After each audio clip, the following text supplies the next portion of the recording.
guys, welcome to my channel, and I'm gonna do my one question per day. Let's get into it. So what is the number shown below? So this is 6,000, and this is 50, and this is it's 3. So you must be wondering, what should I do with it? It's easy.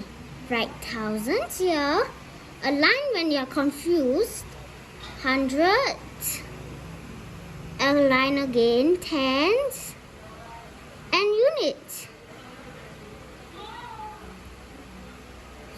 Okay, so let's try to write down 6 here.